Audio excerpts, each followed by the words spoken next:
আমাদের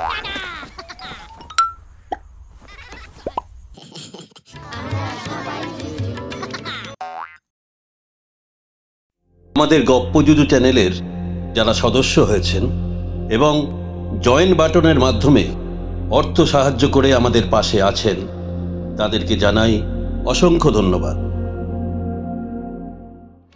আজকের গল্পের নাম রাবণবধ পালা, লেখক প্রফুল্ল রায়। ছেলেবেলায় আমরা খুব শান্তশিষ্ট ছিলাম না। আমরা বলতে আমি আর আমার ছোট মামা আনন্দ, দিদিমা বলতেন দুই ল্যাচছাড়া হনুমান। আমার ছেলেবেলাটা কেটেছে মামা বাড়িতে, আর মামা বাড়িটা ছিল পূর্ব বাংলার ঢাকা জেলার একটি গ্রামে। তার নাম বাজিতপুর। সেই ৮০ বছর আগে তখনও দেশভাগ হয়নি। পূর্ব বাংলা, যার এখনকার নাম বাংলাদেশ, আর আমাদের এই পশ্চিমবাংলা নিয়েছিল অখণ্ড বাংলা। তখন সেখানে যেতে পাসপোর্ট, ভিসা এসব কিছুই লাগতো না। শিয়ালদায় গিয়ে ঢাকা মেলে উঠলে গড়গড়িয়ে চলে যাওয়া যেত গোয়ালন্দ। সেখান থেকে স্টিমারে তারপাশা কি ভাগ্যকুলে নেমে নৌকা ভাড়া করে কয়েক ঘন্টার মধ্যে পৌঁছে যাওয়া যেত বাজিতপুরে। সেসব এখন স্বপ্নের মতো মনে হয়। যে কথা বলছিলাম, মামা বাড়িতে ছোট মামা, দিদিমা আর আমি থাকতাম, আর ছিল কাজের লোক। বড় মামা, বড় মামি এবং তাদের একমাত্র ছেলেকে নিয়ে থাকতেন নারায়ণগঞ্জ শহরে। তিনি সেখানে জুট মিলে চাকরি করতেন। ছুটি পেলে বাজিতপুরে আসতেন। আমার দাদু অনেক আগেই মারা গিয়েছিলেন। দিদিমা যেমন আমাদের আদর যত্ন করতেন, তেমনি তার দাপটও ছিল প্রচণ্ড। তাকে আমরা ভয় পেতাম ঠিকই, কিন্তু তাই বলে হাত পা গুটিয়ে সুবোধ বালক হয়ে থাকার মতো অতটা ভালো কোশমিনকালেও ছিলাম না। সর্বক্ষণ আমার আর আমার ছোট মামার মাথায় দুষ্টুমির চাষ হতো। সারাদিনে দুজনের নামে যত নালিশ আসতো সেগুলো পরপর লিখলে ৩ ফুট লম্বা একটা ফর্দ তৈরি হয়ে যাবে। দত্তদের বাগানের ফুল চুরি, গোসাইদের বাড়ি ছেলেদের সঙ্গে বেদম মারপিট, গুলতি দিয়ে পালেদের বাড়ির এক খেকুড়ে বুড়োর মাথায় আলু গজিয়ে দেওয়া, এই রকম অভিযোগের আর শেষ ছিল না। বাজিতপুরের গা ঘেঁষে ধলেশ্বরী বয়ে গেছে। ধলেশ্বরী প্রকাণ্ড নদী। স্কুলে যাওয়ার নাম করে নৌকার বাইচ খেলা, সাঁতরে মাঝ নদীতে চলে যাওয়া, রাতে বাড়ি থেকে চুপি চুপি পালিয়ে জেলেদের ডিঙিতে চড়ে ইলিশ মাছ ধরার অভিযান, এসবও ছিল প্রায় রোজকারের ঘটনা। দিদিমা ছিলেন অত্যন্ত ধুরন্ধর মহিলা। সামনের দিকে যেমন তার দুটো চোখ, মাথার পেছন দিকেও ছিল অদৃশ্য আরো রজনখানেক। আমরা যদি যাই ডালে ডালে, তিনি যেতেন পাতায় পাতায়। দিনের বেলা যাই করি না কেন, রাত্রিরে বেরিয়ে যাতে বেঘরে না মারা যাই, সেজন্য তার সতর্কতার অন্ত ছিল না। মামা বাড়িতে একটা টিনের দোতলা ঘর ছিল। রাত্রিরে পড়াশোনা এবং খাওয়া দাওয়া হয়ে যাওয়ার পর দিদিমা আমাদের দোতলায় তুলে বাইরে থেকে দরজায় তালা লাগিয়ে দিতেন। পরদিন ভোরে তালা খুলে আমাদের বার করে আনতেন। কিন্তু একটা ব্যাপার তিনি টের পাননি। জানলায় যে লোহার শিকগুলো বসানো ছিল, আমরা দুই মামা ভাগ্নে ছুরি দিয়ে কেটে কেটে বহুদিনের চেষ্টায় তার একটা আলগা করে ফেলেছিলাম। দিদিমা তালা দেওয়ার পর চারদিক নিশুতি হয়ে গেলে সেই শিকটা খুলে যে ফোকর হতো, তার ভেতর দিয়ে বাইরে বেরিয়ে পড়তাম। ঘরটার পাশেই ছিল সুপুরি গাছের ঘন জঙ্গল। সবচেয়ে কাছে সুপুরি গাছটা বেয়ে পলকে নিচে নেমে পড়তাম। তারপর পালবাড়ি, মজুমদার বাড়ি, মৃধা বাড়ি, এমনি নানা জায়গায় হানা দিয়ে বন্ধু বান্ধবদের জুটিয়ে সারা রাত নানান অপকর্ম করে ভোর হওয়ার আগেই ফিরে আসতাম। সেই সুপুরি গাছটি বেয়ে জানলার ফোকর গলে ঘরে ঢুকে শিকটি ঠিক জায়গায় মতো বসিয়ে দুজনে শুয়ে পড়তাম। পরদিন রোদ ওঠার পর দিদিমা যখন ঘরে তালা খুলতেন, দেখতেন দুই মূর্তিমান পরস্পরকে জড়িয়ে নাক ডাকিয়ে ঘুমোচ্ছে। যাই হোক, এবার আসল গল্পটি শুরু করা যাক। সেবার পুজোর সময় একেবারে সাড়া পড়ে গেল। শোনা গেল বরিশাল থেকে বিখ্যাত যাত্রার দল বিনোদিনী অপেরা ইনামগঞ্জে রাবণবধ পালা গাইতে আসছে। আমরা দুই মামা ভাগ্নে তো বটেই, গোসাই বাড়ির সুখেনার জগা, মৃধা বাড়ির আনিস, মজুমদার বাড়ির সুবল, এমনি ৫-৬ বন্ধু একেবারে চঞ্চল হয়ে উঠলাম। পালাটা দেখতেই হবে। কিন্তু ইনামগঞ্জ হলো ধলেশ্বরীর ১০ মাইল উজানে। মস্ত গঞ্জ। সেখানে সপ্তাহে ২ দিন হাট বসত। অত দূরে গিয়ে ভোর হওয়ার আগে বাড়ি ফিরে আসা খুব কঠিন কাজ। অনেক খোঁজ খবর নিয়ে জানা গেল বিনোদিনী অপেরা অন্য সব যাত্রা দলের মতো সারা রাত পালা গায় না, মাঝরাতের মধ্যেই শেষ করে দেয়। নিজেদের মধ্যে প্রচুর পরামর্শ করে ঠিক করলাম পালা শেষ হবার সঙ্গে সঙ্গে নৌকায় উঠে বাদাম খাটিয়ে দেব। হাওয়ার টানে ১০ মাইল পেরুতে ২ ঘন্টাও লাগবে না। পরদিন দিদিমা দরজা খুলে দেখবেন তার নাতি এবং কনিষ্ঠ পুত্রটি অন্য দিনের মতোই ঘুমিয়ে আছে। পালার তারিখ পড়েছিল অষ্টমীর দিন। ছক অনুযায়ী দিদিমা রাত্রিরে আমাদের ঘরে পুড়ে যখন একদিকে তালা লাগাচ্ছে, অন্যদিকে আমরা তখন জানলার ফোকর গলে উধাও হয়ে গেলাম। বন্ধু বান্ধবদের জোগাড় করে পাড়ি দিলাম ইনামগঞ্জে। আমরা যখন পৌঁছলাম তখনও পালা শুরু হয়নি। হাটের মাঝখানে গন্ডা কয়েক হ্যাজাক জ্বালিয়ে আসর বসেছে। বাজনদারেরা ঝড়ের গতিতে কনসার্ট বাজিয়ে যাচ্ছিল। আসরটিকে ঘিরে প্রচুর দর্শকের ভিড়। তাছাড়াও দেখা যাচ্ছিল অন্ধকারে হ্যারিকেন হাতে ঝুলিয়ে কাতারে কাতারে মানুষ আসছে।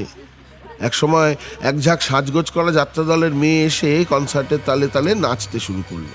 একে বলে সখী নৃত্য। আসল পালা শুরু হবার আগে এইরকম নাচ সে আমলে দেখানো হতো। আধ ঘন্টা নাচার পর সখীর দল সমস্ত আসরটাকে সরগরম করে সাজঘরে ফিরে গেল। তার কতক্ষণ পরে পালা শুরু হয়েছিল এতকাল পরে আর মনে পড়ে না। যেটুকু মনে আছে, মাঝে মাঝে তলোয়ার আর তীরধনুক নিয়ে রাম আর রাবণ আসরে আসছিল আর মুহুর মুহুর রণহুঙ্কার ছাড়ছিল। রাবণের ছিল বিশাল দশাশয়ী চেহারা, চোখ দুটো টকটকে লাল। মনে হয় লোকটা গাঁজা টাজা খেয়ে পালা গাইতে নেমেছিল। গায়ের জোরও ছিল তার প্রচন্ড। হাতের বাইসেপ কম করে 24 ইঞ্চি আর ছাতি কম করে 48 ইঞ্চি তো হবেই। তার হুঙ্কারের জোরটা ছিল অনেক বেশি। ওরে ওরে রাম, পাঠাইব তোরে সামান্য ধাম। সারা আসর একেবারে গমগম করে উঠছিল। দর্শকেরা ফিসফিস করে নিজেদের মধ্যে বলাবলি করছিল, এই না হলে রাবণ, বাপের বেটা একখানা। যা বলেছিস, রামটাকে দেখো, রোগা পটকা, গায়ের জন্যই নাকি। কিন্তু হাজার হলেও রামচন্দ্রের পাঠ তো করছে, এই বীরত্ব তাকে দেখাতেই হবে। সেও গলা ফাটিয়ে গর্জে উঠছিল, তবে রে রাবণ, দুরাশারি পাষণ্ড, বিনাশ করিব তোরে সম্মুখ সমরে। রাম এবং রাবণ যতবার আসরে আসছিল তলোয়ার ঘুরিয়ে তুমুল লড়াই চালিয়ে যাচ্ছিল। দেখতে দেখতে সেই অল্প বয়সে আমার গায়ে কাঁটা দিয়ে উঠছিল। আমাদের চারপাশের দর্শকরাও দম বন্ধ করে বসেছিল। তাদের চোখে পলক পড়ছিল না। রামায়ণে ফাইনাল লড়াইটার আগেই রাম রাবণের যুদ্ধ যতবার হয়েছে তাতে কেউ জেতেও নি, হারেও নি, ড্রই থেকে গেছে। কিন্তু এখানে মনে হচ্ছিল রাম যেন ঠিক পেরে উঠছে না। রাবণ দাঁত কিরমির করতে করতে বাঁই বাঁই করে তলোয়ার ঘুরিয়ে রামকে একেবারে কোণঠাসা করে ফেলছিল। বিনোদিনী অপেরার মালকিন বিনোদিনী দাসী বাজনদারদের একপাশে বসে প্রম্পট করে যাচ্ছিল। কালো কুচকুচে গায়ের রং, 1.5 মণের মতো ওজন, বড় বড় চোখ, মাথায় বের খোপায় সোনার কাঁটা গোজা, নাকে পেল্লায় নথ, গলায় 7 নড়ি হার, হাতে গোছা গোছা সোনার চুড়ি। দেখলেই টের পাওয়া যায় অত্যন্ত জবরদস্ত মহিলা। রামকে রাবণ ধাওয়া করলেই সে চাপা গলায় হুমকে উঠছিল, হারামজাদা নিবারণ, বৃন্দাবনের পেছনে ওভাবে লেগেছিস কেন? যা আসরের মাঝখানে। ওনা রাম। জানা গেল রাবণের আসল নাম নিবারণ আর রামের বৃন্দাবন। রাবণ রূপী নিবারণ দাঁত খিচিয়ে বলছিল, নিকুচি করেছে রামের। ওর মাথাটা যদি থেতো করে না দিতে পারি তো আমার নামে কুকুর পুষো। রাবণের ভাবভঙ্গি দেখে বোঝা যাচ্ছিল গাঁজার নেশাটা তার মাথায় চলে বসেছে। কিন্তু বিনোদিনী তাকে ছাড়বে কেন? রাবণের বদলে রাম যদি বধ হয়ে যায়, দল আর চালাতে হবে না তাকে। কাজেই গলার স্বর চড়িয়ে সে বলছিল, ফের বদমাশি করলে না দল থেকে বের করে দেব। শাসানিতে কাজ হয়। আসরের মাঝখানে গিয়ে রাম আর রাবণ এমনভাবে তলোয়ার চালাতে থাকে যাতে কারো গায়ে আঁচড়টি না লাগে। এইভাবে বেশ কয়েক রাউন্ড যুদ্ধ হয়ে গেল। মাঝরাত কাবার করার পর শুরু হলো ফাইনাল লড়াই, যাতে রাবণ মারা যাবে এবং পালাও শেষ হবে। বোধহয় ফাইনাল ফাইটটার আগে বেশ কয়েক কলকে গাঁজা টেনে এসেছিল নিবারণ। নেশাটাও এখন তার মাথায় জাঁকিয়ে বসেছে। নেশাখোরদের যা হয়, কিছু একটা ঘাড়ে চাপলে সেটা কিছুতেই নামাতে পারে না। রামায়ণে রাবণের শেষ গতি কি হয়েছিল তা যেন ভুলেই গেছে নিবারণ। অনবরত রামকে তাড়া করে যাচ্ছিল সে। যুদ্ধক্ষেত্র বোঝাবার জন্য কিছু মরা সৈনিককে আসরে শুইয়ে রাখা হয়েছিল। তারা তো সত্যি সত্যি মরেনি। ধলেশ্বরীর ঠান্ডা হাওয়া গায়ে লেগে তারা বেশ আরামেই ঘুমিয়ে পড়েছিল। এদিকে রাম রাবণ লড়াই করতে করতে মাঝে মাঝে তাদের মারিয়ে দিচ্ছিল। কাঁচা ঘুম ভাঙিয়ে দেওয়ায় বেজায় চটে গিয়ে লাফিয়ে উঠে পড়ছিল তারা আর গালাগাল দিচ্ছিল, কোন হারামজাদা লাথি মারল রা? সঙ্গে সঙ্গে বিনোদিনী গর্জে উঠছিল, এই শয়তানেরা, আরে তোরা না মৃত সৈনিক? মরা মানুষ উঠে বসে না এইভাবে চেল্লায়। উফ, দলটাকে তোরাই ডোবাবি। ও, আমরা তো মরা সৈনিক, তাই তো। এই বলে জিভ কেটে আবার তারা লম্বা হয়ে শুয়ে পড়ছিল। এদের কাণ্ড দেখে দর্শকেরা হেসে খুন। যাই হোক, রাম রাবণের শেষ লড়াই আর থামে না, চলছে তো চলছেই। রাবণের হাতে রাম ক্রমাগত এমন মার খাচ্ছে যে তার প্রাণ বেরিয়ে যাওয়ার জোগাড়। মুখে না বললেও মনে মনে নিশ্চয়ই আওড়াচ্ছিল, ছেড়ে দে মা, কেঁদে বাঁচি। কিন্তু ছাড়বেটাকে?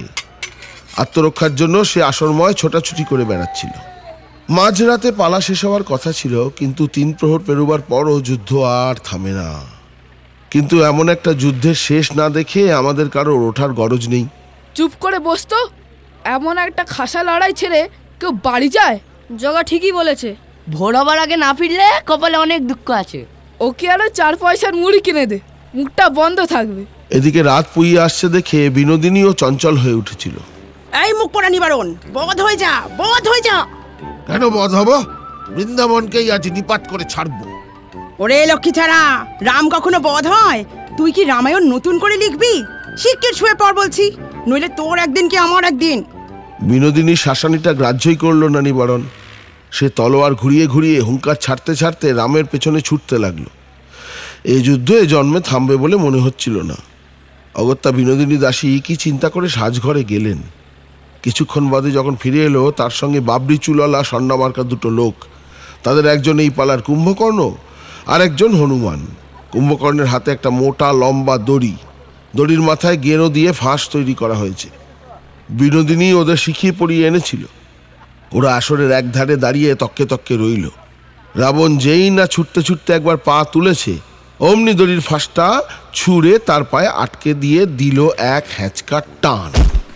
হুড়মুড় করে আসরে চিত হয়ে পড়ে যেতে যেতে রাবণ বেশি নিবারণ দর্শকদের দিকে তাকিয়ে চেঁচাতে লাগলো, দেখেছেন মশাইরা, ধর্মযুদ্ধে আমায় মারতে না পেরে অধর্ম করে মারতে চাইছে, কিন্তু আমি ছাড়বো না।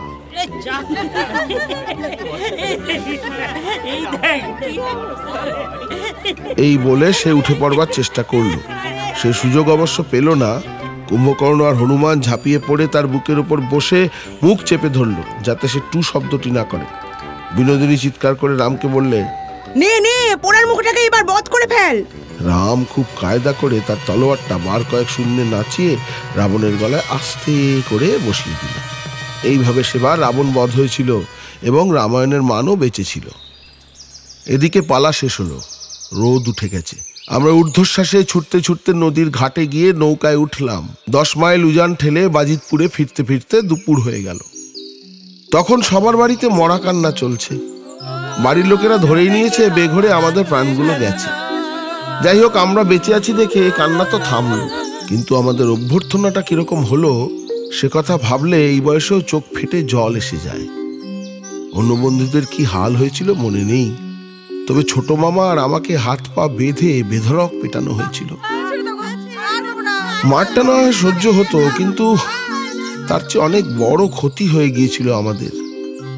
বাইরে তালাবন্ধ থাকলেও কিভাবে আমরা বেরিয়ে যেতাম দিদিমা সেটা আবিষ্কার করে ফেলেছিলেন।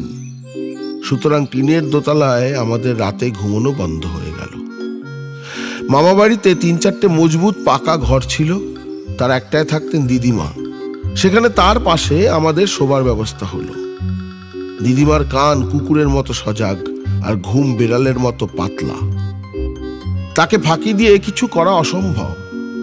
রাতে বেরিয়ে যে ধলেশ্বরীতে মাছ ধরবো কিংবা কোথাও যাত্রা দেখতে যাব তার আর উপায় রইল না। রাবণ বধ আমাদের সর্বনাশ করে দিল।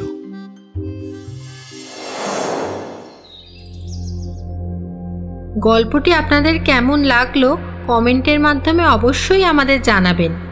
আর চ্যানেলটিকে ভালো লাগলে লাইক, শেয়ার, সাবস্ক্রাইব করে আমাদের পাশে থাকবেন।